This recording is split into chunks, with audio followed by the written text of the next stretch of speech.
Nós vamos ler os 10 primeiros versículos de Jó, capítulo 2. Acompanhem na sua Bíblia. Num outro dia, os anjos vieram apresentar-se ao Senhor, e Satanás também veio com eles para apresentar-se. O Senhor perguntou a Satanás: de onde você veio?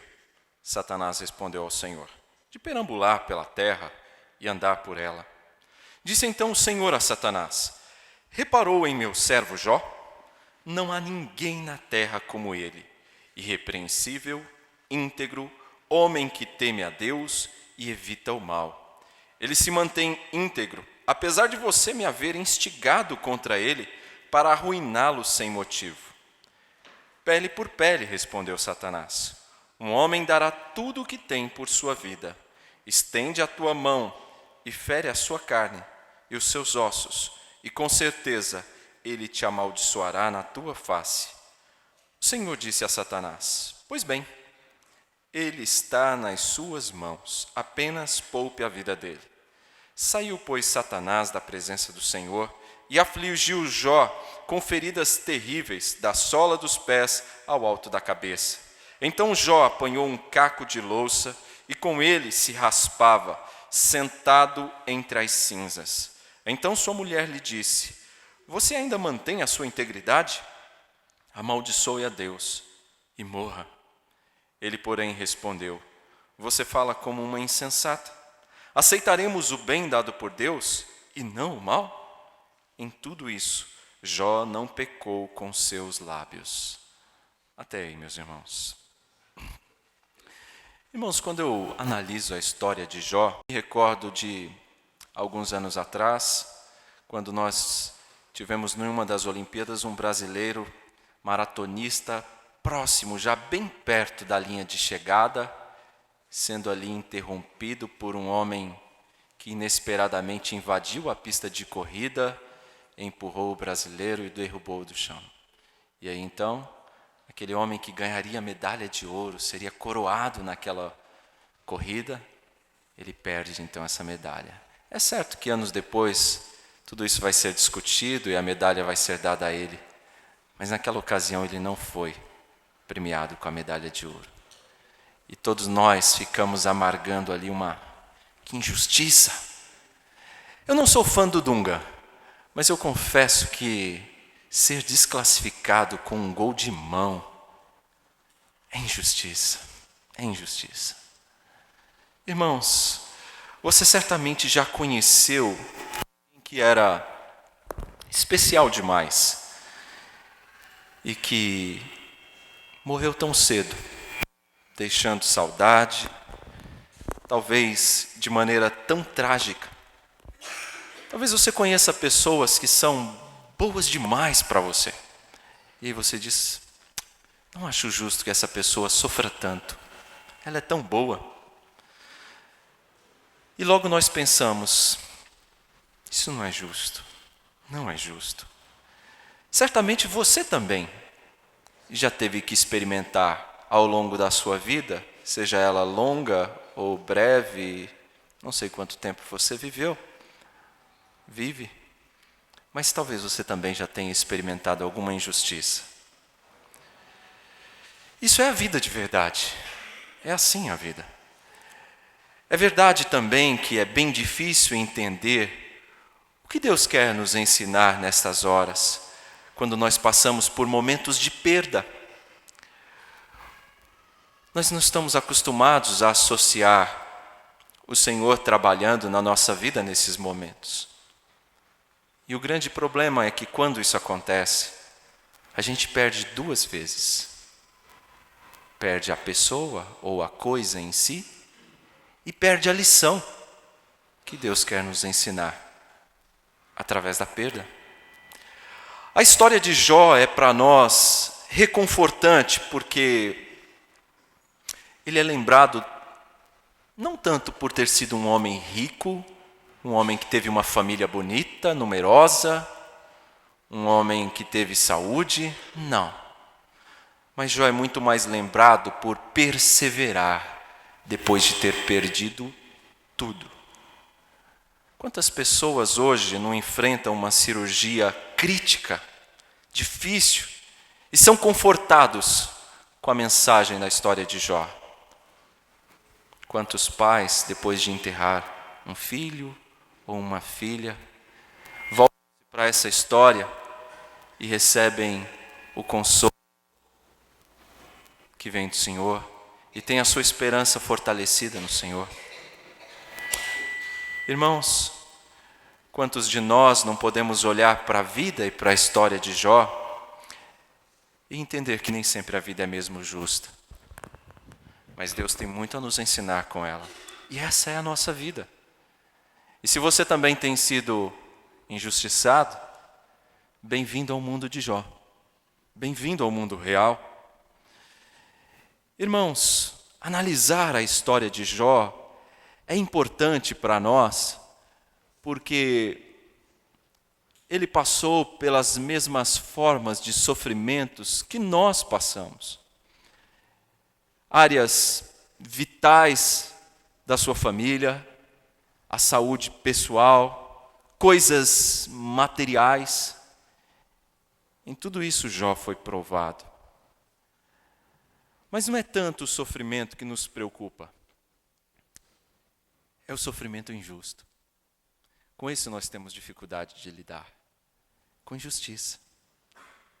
Mas à medida que nós vamos crescendo, nós vamos percebendo que não há muita correlação entre as coisas que nós fazemos e o sofrimento que nós suportamos. Às vezes nós não fazemos nada para ter merecido o sofrimento. E às vezes até a gente faz exatamente a coisa certa e a gente sofre por isso. Não é? Pois bem, bem-vindo mais uma vez ao mundo de Jó. Quando nós olhamos a história de Jó, nós sabemos que de uma maneira mais ampla, ela nos aponta na direção de Cristo Jesus. Muito mais que Jó, Jesus sofreu, padeceu durante sua vida, seu ministério, injustamente. Por minha causa, por sua causa. Não por pessoas boazinhas, não. Pecadores terríveis como nós. Analisando a história de Jó, nós percebemos já de início que Jó tinha um currículo invejável, não é? Jó era um homem piedoso, era um homem íntegro, correto em tudo que fazia. E veja bem, não sou eu que estou dizendo isso de Jó, não sou eu que estou elogiando Jó desta forma. É o próprio Deus quem o faz. É o próprio Deus que se refere desta forma a Jó. É o próprio Deus quem diz: está vendo meu servo Jó? Homem íntegro, reto, homem temente a Deus, que se desvia do mal. É o próprio Deus quem descreve o seu servo, um homem honesto, piedoso, um homem respeitado por todos, um homem que tinha uma família grande, uma família unida. Um homem que orava pelos seus filhos, um verdadeiro sacerdote do seu lar. E mais do que isso, era também um homem rico, o mais rico de toda aquela região. Em termos humanos, eu penso que Jó não merecia o sofrimento que ele experimentou, não merecia as perdas que teve. Mas nem todas as perdas têm consequências diretas com os nossos erros. Alguns do povo de Deus não fizeram nada para suportar alguns sofrimentos que passam. Se nós olharmos no nosso meio aqui, nós temos testemunhos vivos disso, de irmãos que sofreram e sofrem ainda hoje. Consequências não dos seus erros diretamente, mas da maldade de outras pessoas. Com tudo isso, alguém poderia dizer: tudo bem, Jó perdeu todos os seus bens, mas ainda resta a sua saúde. É verdade, ainda restava a saúde. Alguém poderia dizer: ora, como não ser assim como Jó é? Se Deus cuida tão bem dele. Ora, tendo um Deus que cuida tão bem assim de si, é natural que ele agisse dessa maneira. Exatamente. Esse foi o argumento de Satanás. O Senhor o cerca por todos os lados? O Senhor protege tudo o que ele tem? É lógico que ele te serve. Ele te serve por isso. Porque ele está protegido, cercado pelo Senhor, é natural que ele te sirva. Esse foi o argumento de Satanás. Porém, o texto continua. E nós vamos perceber que Deus, então, concede a Satanás a permissão de tocar na saúde de Jó. E quando nós vamos analisando o texto, nós vamos perceber que Jó perdeu não só os seus bens, ele perdeu a sua família e agora perdeu também a sua saúde. Quando eu falo da família, me refiro aos 10 filhos. E como ele reagiu? Como Jó reagiu diante de tudo isso? O versículo 21 do capítulo 1 diz: E disse Jó: Saí nu do ventre da minha mãe, e nu partirei. O Senhor o deu, o Senhor o levou. Louvado seja o nome do Senhor. Jó não amaldiçoou a Deus. Jó não brigou com Deus. Jó não esmurrou os céus dizendo: porque eu? Porque o Senhor fez isso comigo? Por que isso, Senhor? Não. Jó não fez nada disso. Nu vim a esse mundo e nu voltarei. O Senhor o deu, o Senhor o tomou. E ele louvou, ele adorou o Senhor, ele orou ao Senhor. Ele não mergulhou numa autopiedade. Ele não olhou para si mesmo e disse: eu sou um coitadinho, pobre de mim. Não. Ele adorou o Senhor. Ele adorou. Jó reconhece que nada trouxe a esse mundo e nada levará. Já notaram que, se vocês atentarem bem, pelo menos eu já observei algumas vezes, talvez até pela função e frequentar muitas vezes diversos sepultamentos, mas notem que em sepultamento de homem, normalmente eles estão de terninho e nunca tem bolso. Já notaram? Nunca tem bolso. Para quê? Não vai levar nada. Não precisa. É assim. Viemos nu e voltamos nu. Não levamos nada. Aquilo que temos aqui não é nosso de verdade. É emprestado. É. Sabe aquele seu carro bonito? Não é seu. É emprestado. Ah, mas ele está no meu nome, pastor. Não importa. Quando você for embora, ele não estará mais. Ele sairá do seu nome. É emprestado. Sabe aquela casa confortável que você mora? Não é sua. É emprestada. E quando você for embora, outro morará lá. Você não mais. Sabe os teus filhos? Por mais bonitos que eles sejam, por mais que você os ame, por mais que você cuide bem deles, deve fazer isso mesmo. Eles não são seus. São emprestados. Deus deu a responsabilidade de você fazer exatamente isso. Cuidar bem deles. Criá-los, educá-los, fazê-los crescer, ser pessoas de bem e depois ir embora. E você vai também. Eles são emprestados. E se você entender bem isso, você não vai ter problema quando o dono deles pedir de volta. Você não vai ter problema. Você vai saber reconhecer como Jó que o Senhor o deu. E o Senhor tomou de volta para si. Ele é o dono. Ele pediu de volta. Era essa a compreensão de Jó. O Senhor deu e o Senhor agora pediu de volta. Louvado seja o nome do Senhor. Jó estava dizendo com as suas palavras aqui o seguinte: eu não me apego às coisas. Eu não estou apegado a nada disso. Não é meu. É do Senhor. Era isso que Jó estava dizendo, irmãos. Ele não se apegava. Eu não estou dizendo que há algum mal, alguma coisa errada em você possuir bens. Não. Não estou dizendo que você não deve trabalhar para ter uma casa confortável, um automóvel para andar, uma vida digna. Não estou dizendo. Pelo contrário, você deve fazer isso sim. Mas saiba que não é seu. É emprestado.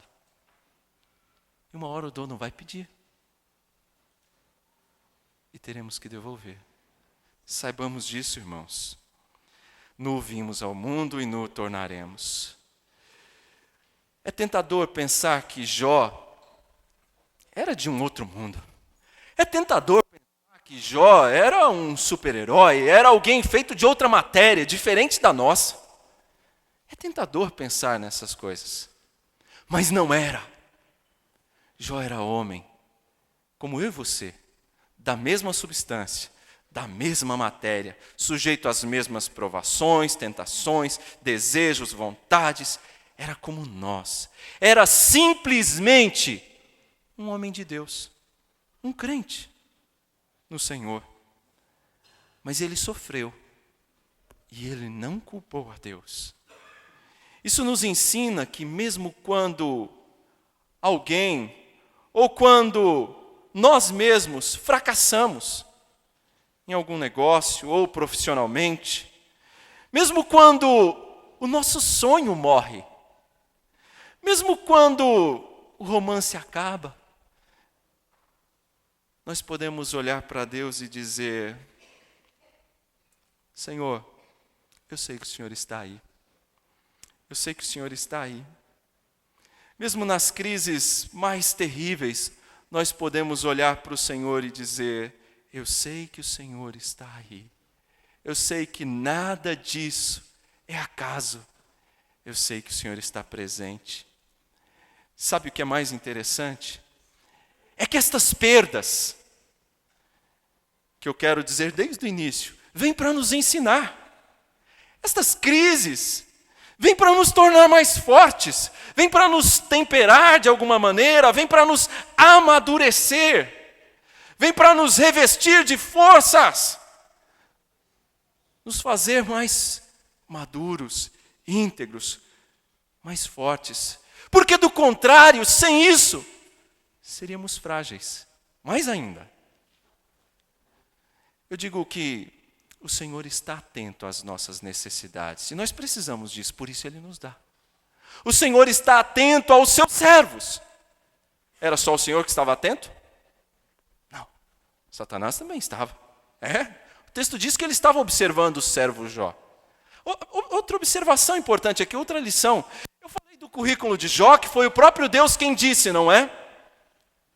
Mas apesar de todas estas qualidades, como é que Deus se refere a Jó? Não dá nenhuma, olha, o super Jó, o herói Jó, nada disso. Está vendo quem? O meu servo Jó. Essa era a maior qualidade de Jó. A maior de todas era ser servo. Está vendo o meu servo Jó? Esta era a sua grande qualidade, ser servo de Deus. Essa é a maior qualidade minha e tua. A tua maior qualidade não é ser um médico, dentista, engenheiro, arquiteto, ser um sapateiro, ser um empresário, contador, advogado. Sua maior qualidade não é esta, mas é ser servo de Deus.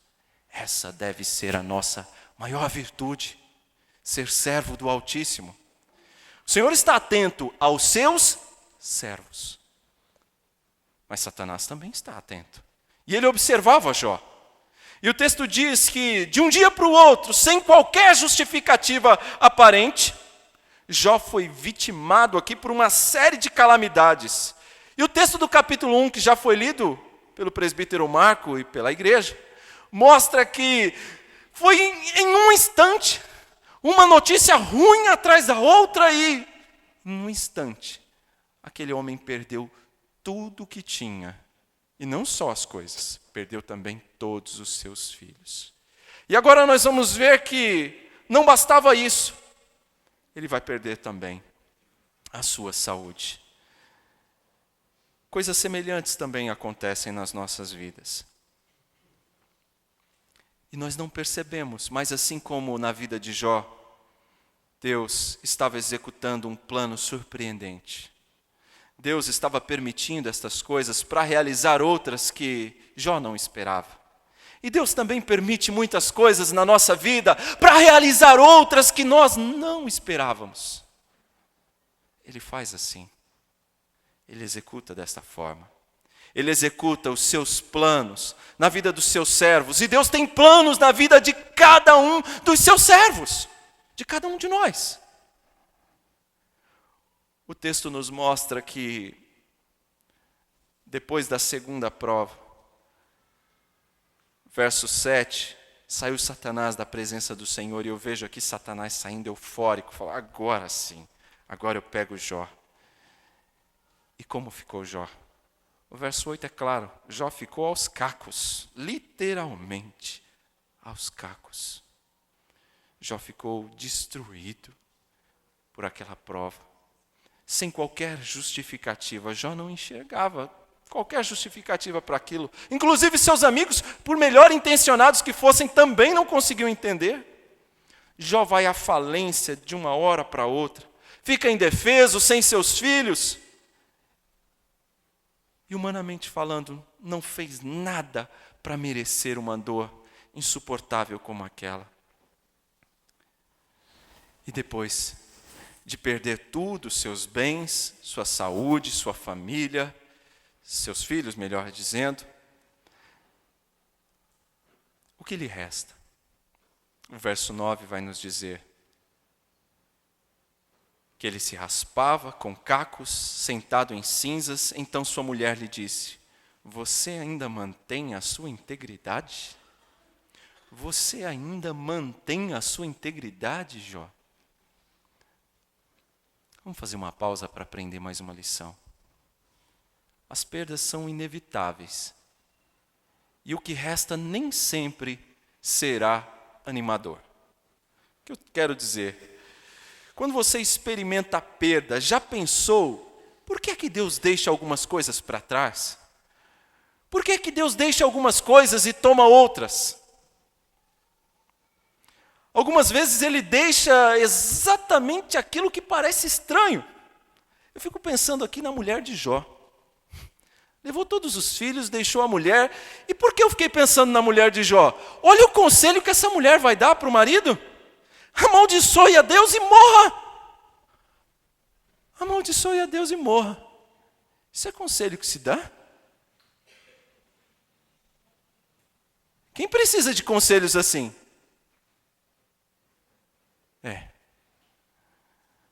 Talvez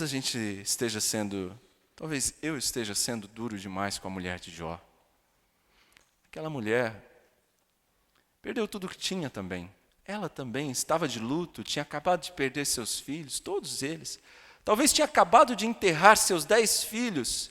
Está angustiada, já não tem mais o seu marido, o seu amado, o vigor dele. Está vendo-o sofrer, angustiando ali, se coçando com cacos, com feridas no corpo inteiro, um homem apodrecendo ali, morrendo aos poucos. Talvez ela, de fato, desejasse que Jó tivesse as suas dores aliviadas. Mas o fato é que, irmãos, eu não gostaria de ouvir um conselho desse. Eu não gostaria. Irmãos, uma das melhores contribuições que nós podemos dar a alguém que esteja passando por um momento de dor, de perda tão terrível quanto esse, talvez seja simplesmente a nossa presença. Talvez seja simplesmente sentar ao lado, dar um abraço e ficar quieto. Talvez simplesmente chorar junto. Não falar nada. Não dizer versículos bíblicos ao ouvido, nada. Simplesmente orar brevemente e fazer companhia. Talvez essa seja a melhor atitude nossa diante de uma situação assim. Quando você tiver amigos que estiverem atravessando por momentos assim, terríveis assim, eles certamente apreciarão muito mais o fato de você estar do lado deles, dar só um abraço, do que tentar explicar o que aconteceu. Bem, o propósito de Deus também inclui o mal. Veja o que Jó diz no verso 10. Ele respondeu: você fala como uma insensata. Aceitaremos o bem dado por Deus e não o mal? Irmãos, havia um propósito de Deus em tudo isso, como nós já dissemos. O Deus da Bíblia, Ele dispõe e Ele dispensa o que traz glória a Ele, e não necessariamente aquilo que nós queremos. Ele nos envia não só o que é bom, mas Ele envia também a adversidade. Sim, nosso grande Deus, Ele não é obrigado a nos encher de conforto. Você está pronto para essa verdade? Você está pronto para entender que Deus não vai te dar só facilidades e conforto?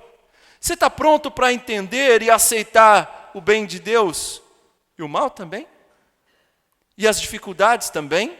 E as adversidades também? Se você não entender isso, você jamais vai poder perseverar durante a pressão, durante a provação.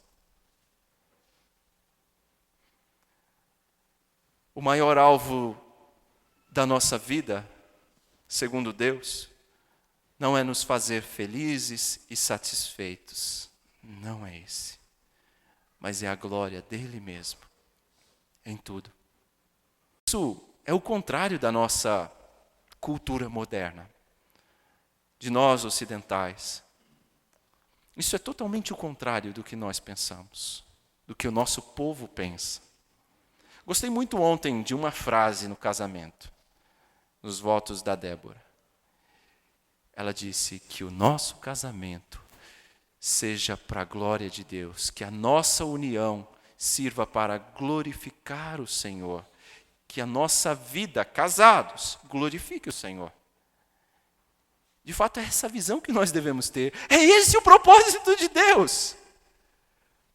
Não é que sejamos felizes e abastados ou satisfeitos, mas que nós o glorifiquemos. Esse é o grande alvo de Deus, para mim e para a sua vida, que o glorifiquemos. Você como pai de família, o seu propósito é de ter filhos e ter um lar que glorifique a Deus? O grande alvo da nossa vida precisa ser esse, irmãos. Quer na vida, quer na morte. É glorificar a Deus. Foi assim que disse o apóstolo Paulo. E olha que esse também é outro que tem um currículo invejável. Outro irmão nosso que sabe o que é perder. Experimentou muitas perdas, muito sofrimento. Mas o que ele disse lá no primeiro capítulo de Filipenses que nós lemos? Quer na vida, quer na morte, o que importa é glorificar a Deus. E sabe uma coisa? Para mim morrer é lucro. Porque para mim viver é Cristo. Isso deve nos instruir, irmãos. Esse é o objetivo. O grande alvo de Deus para nós não é que estejamos confortáveis e satisfeitos, sem calamidades, sem problemas na nossa vida. Não. Não é esse o alvo de Deus para nós. Nunca diga isso para ninguém. Nunca evangelize ninguém dizendo: olha, aceite a Cristo como Senhor da sua vida, e as coisas vão mudar, os seus problemas vão ser solucionados. Não diga isso, porque isso não é verdade. Isso não é verdade. Talvez até seus problemas irão aumentar.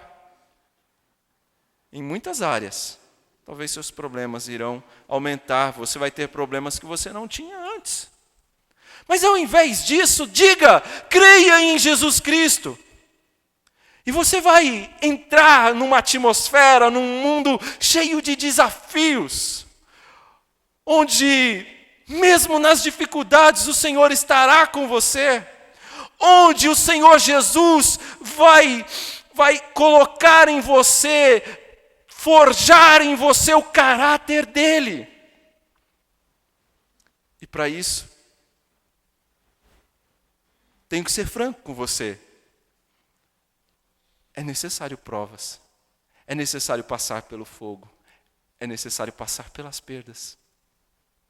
Para que o caráter de Cristo seja forjado em nós. Então, quando evangelizar alguém, diga a verdade. Diga, venha sim, mas para esse mundo de desafios com Cristo, onde Ele vai forjar o caráter santo dele em você.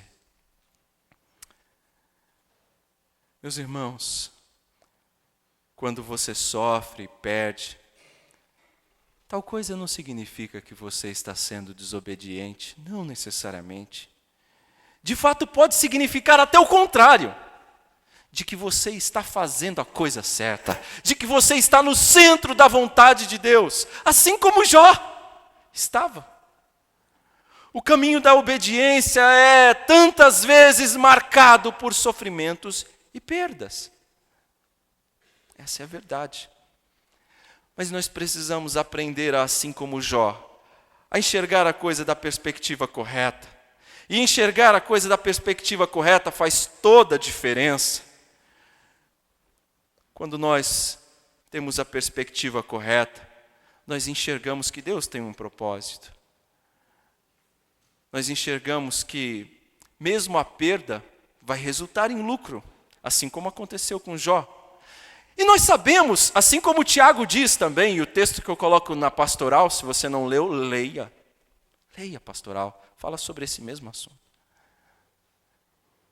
Ele lembra a perseverança e a paciência de Jó, e todos conheciam. Assim nós também sabemos. E ele, Tiago, disse, vocês bem sabem qual foi o fim que Jó teve? Qual foi o fim que o Senhor deu a ele? Porque o Senhor é misericordioso e compassivo. Nós bem conhecemos a história toda de Jó. E nós sabemos qual foi o fim de Jó. Qual foi o fim mesmo? Deus lhe restituiu tudo em dobro. Mas você não vai ouvir da minha boca que Deus vai restituir tudo em dobro na sua vida. Não vai mesmo. Isso não é uma regra e não é o princípio geral. Que você perdeu o emprego e Deus vai te dar um que você vai ganhar o dobro. Seu carro foi roubado, você não fez seguro, Deus vai te dar um que vale o dobro. Não é assim. Não é bem assim. Essa não é a regra geral. Não é isso que a Bíblia nos ensina. A Bíblia nos mostra que o nosso Deus é bem diferente. Esse tipo de Deus que é pregado aí, esse não é o Deus da Bíblia. Esse pode ser o Papai Noel, pode ser o gênio da lâmpada, pode ser o Sim Salabim, qualquer outra coisa do tipo, mas não é o Deus da Bíblia. O Deus da Bíblia é diferente. O Deus de Jó, o nosso Deus, ele não é um Deus que está atento a ouvir qualquer um dos seus pedidos e fazer exatamente o que você quer. Não é. Ele é um Deus que tem propósitos muito maiores que os seus. É um Deus que faz coisas que você não entende, porque Ele é Deus e você não. Como diz o profeta Isaías, os seus pensamentos não são os nossos pensamentos. São muito superiores aos nossos. E por isso nós não entendemos muito do que Ele faz. Porque Ele é Deus e nós não. Às vezes nós não entendemos e achamos estranho perdas, as feridas que carregamos. Não entendemos muitas razões do porquê passamos por algumas situações. Eu às vezes escuto muito isso. Pastor, por quê? Eu tenho que ser franco com vocês. Eu não sei. Você também não sabe? E quer saber mais? Às vezes nós vamos passar a vida inteira e não vamos entender. Não vamos entender. Jó também não entendeu. Deus restituiu, sim, mas ele não entendeu porque nós sabemos, mas ele não. Irmãos, às vezes Deus está trabalhando de uma maneira tão estranha a nós e nós não entendemos. Recentemente eu entrei na ateliê, acho que ateliê é o nome, né? Onde a costureira faz as coisas da minha tia. E ali eu comecei a observar ela cortando um vestido que por sinal ficou muito bonito. E ela cortava os vestidos, as peças tal, para fazer o vestido, e eu comecei a observar aquele monte de retalho, aquele monte de tecido cortado. Eu falei, que linha para todo lado. Eu não entendia nada daquilo. Mas dias depois, eu pude ver que tudo aquilo fazia sentido. aquelas peças juntas e costuradas daria forma a um lindo vestido. Na nossa vida é assim. Quando nós olhamos as circunstâncias, os momentos que nós estamos atravessando, parecem só retalhos, linhas emaranhadas, e não entendemos nada. Mas Deus entende muito bem. E quando Ele olha e Ele completa, Ele faz um lindo vestido. É assim. É assim. Tem uma música, inclusive, de um cantor, que ele fala como Deus sendo um tapeceiro, né? E é exatamente isso. Talvez você não esteja entendendo absolutamente nada hoje. Mas saiba de uma coisa, é Deus quem está fazendo. E vai ser uma obra de arte. Vai ser maravilhoso. Eu quero concluir com algumas lições para vocês, para nós. Eu vou deixar as lições para as esposas para a semana que vem. Eu quero falar a todos, não só às mulheres, mas aos homens também. Irmãos, quando eu observo a resposta de Jó, eu vejo aqui uma grande lição para nós. Eu vejo Jó conservando a sua integridade. Deus disse a Satanás: Jó, conserva a integridade. A esposa perguntou a ele exatamente isso: ainda conservas a sua integridade, Jó? Na verdade, ela deveria ter dito a ele: Jó, o que quer que você faça, fique firme. O que quer que aconteça, permaneça firme. Vamos andar juntos com Deus. A resposta de Jó foi maravilhosa. A resposta de Jó é algo que nós precisamos aprender a fazer. A rejeitar propostas indecorosas, mesmo quando elas pareçam trazer alívio, mesmo quando elas pareçam agradáveis. A resposta de Jó é: Deus é o oleiro, eu sou só o barro, e o oleiro tem direito de fazer o que quer com o barro. Deus é soberano, Ele é o Senhor de tudo, e Ele tem o direito de dispor conforme quer, e não conforme eu desejo. Essa foi a resposta de Jó. Irmãos, a nossa vida é assim também, cheia de provações. E nós precisamos lembrar, a primeira lição é que não são só essas. Virão outras. Foi assim com Jó, não foi? Não eram só as provações do capítulo 1. Ainda viriam outras.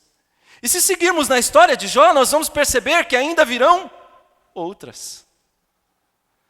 As provações são inevitáveis. Não se surpreenda. E quer saber mais? Fique atento, porque nós também temos um adversário ao nosso derredor, à volta. E nós não estamos imunes às suas investidas. Não sabemos o que vai acontecer amanhã. As provações, irmãos, as perdas, parecem ser sim a regra e não a exceção. Nós vivemos num mundo caído e nós estamos cercados por pessoas como nós. Ou seja, pecadores, mesmo crentes. Por isso nós precisamos aprender que aqueles que nos amam nem sempre vão nos dar bons conselhos. Aprenda essa lição. Mesmo as pessoas que te amam nem sempre vão te dar bons conselhos. Pode ser que seja o seu pai, pode ser que seja o seu irmão. Nem sempre ele vai te dar bons conselhos. E você tem que estar pronto a avaliar isso e saber rejeitar.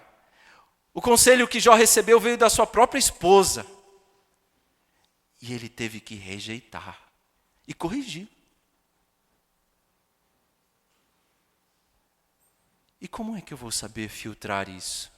De que jeito eu vou saber se o conselho é bom ou se não é? Comparando-a com os princípios estabelecidos na palavra de Deus. Ela sim é que deve ser a minha regra. Ela sim é que deve ser obedecida.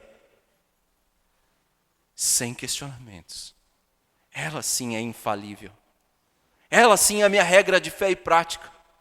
Então eu preciso avaliar estes conceitos segundo o crivo das Escrituras Sagradas. Verificar se passa na peneira da palavra. Se passar pela palavra, sim, é um bom conselho e precisa ser ouvido. Do contrário, tem que ser rejeitado. Irmãos, não se iluda com o cristianismo fácil, vida fácil. Esse não é o evangelho de Jesus. Isso não é evangelho. O evangelho de Jesus tem perdas, sim. Mas também muitas vitórias. Irmãos, outra lição que eu quero que você aprenda nessa noite. Que eu aprendi olhando para essa história. Deus não tem obrigação de te explicar nada. Deus não tem. Ele não tem a obrigação de entrar no leito de hospital e te explicar por que o seu filho está doente. Ele não tem a obrigação de entrar no leito, na cama, onde a sua mãe ou o seu pai está acamado e te explicar quais são as razões de ele estar enfermo.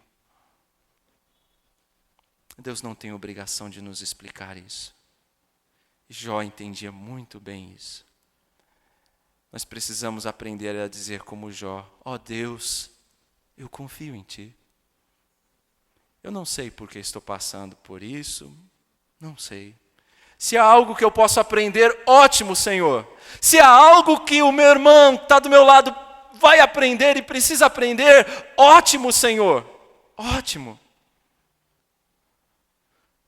Mas uma coisa, eu preciso ter certeza de que o Senhor está comigo nessas adversidades, de que o Senhor me abraça nessas horas, de que o Senhor me carrega no colo nessas horas, de que o Senhor está fazendo algo, uma obra maravilhosa, mesmo que eu não entenda, algo que vai ganhar sentido amanhã, algo especial. Eu tenho certeza que quando nós adentrarmos o céu, muitas coisas vão fazer sentido para nós, muitas, que hoje não fazem. Lembre-se, meus irmãos, Deus está no controle de absolutamente tudo. Se Ele fizer desaparecer os nossos parentes, familiares queridos, se Ele fizer com que o seu negócio venha a fechar, vir à falência, se Ele fizer com que seu namoro não dê certo, acabe. Se Ele permitir ou fizer com que essas coisas aconteçam, Ele é Deus. E Ele tem todo o direito de fazer isso. Ele está no controle. Que a gente possa olhar e ao final, assim como Jó, dizer: louvado seja o nome do Senhor. Eu não entendo nada, mas louvado seja o nome do Senhor. Adorá-lo, glorificá-lo, independente da circunstância, independente das tribulações. Sejam elas merecidas ou imerecidas, mesmo quando elas parecem ser injustas, que possamos dizer como Jó: louvado seja o nome do Senhor, que o Senhor seja exaltado. Sabe por quê? Quando nós fizermos isso, o Senhor será glorificado e Satanás será derrotado.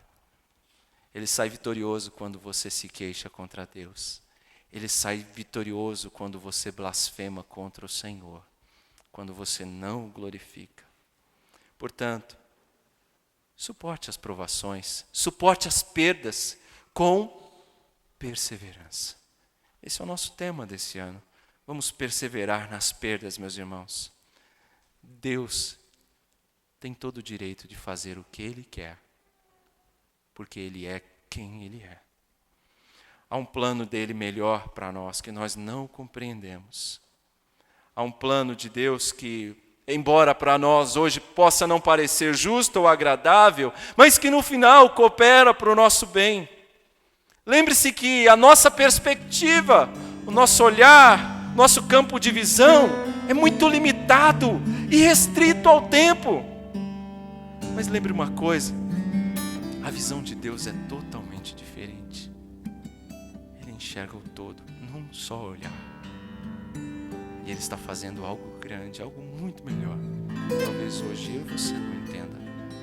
E a nós cabe louvar o nome do Senhor e perseverar no Senhor. Amém?